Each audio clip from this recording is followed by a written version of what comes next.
the elites have said that they want to have a final revolution, that they know the public's going to revolt against them, so that's why they've scientifically set up the surveillance grid, the cashless society. This whole continuity of government system is designed to suppress and control the people of America. My name is Sam Ozaki. I'm a native-born American citizen, Los Angeles, California. When Franklin Delano Roosevelt signed Executive Order 9066, we were all rounded up like cattle and placed into America's concentration camps.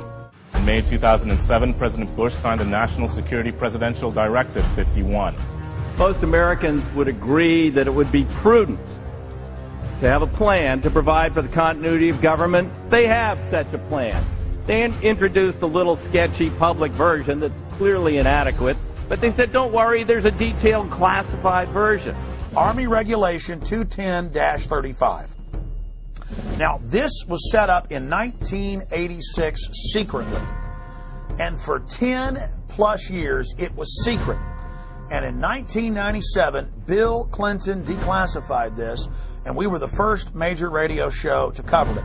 Since then, it's been expanded. This lists 12 camps to hold American citizens that have been built by the United States Army. Beginning in October, the Army plans to station an active unit inside the United States. Under Northcom and under the new Homeland Brigade, it was first going to be 3,000, and then 20,000, and then 40,000.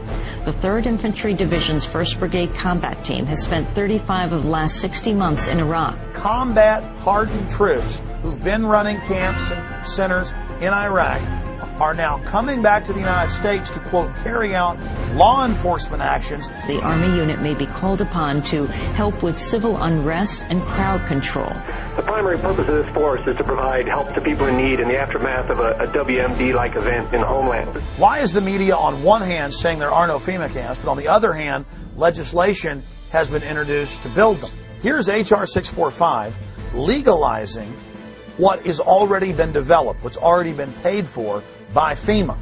The government doesn't build things that are not needed or that there aren't contingency plans that say there's a reason for them. These are the kinds of camps that could be used for political dissidents, just like occurred in Nazi Germany. I think the government's anticipating that there's going to be a increased reaction against the economic downturn.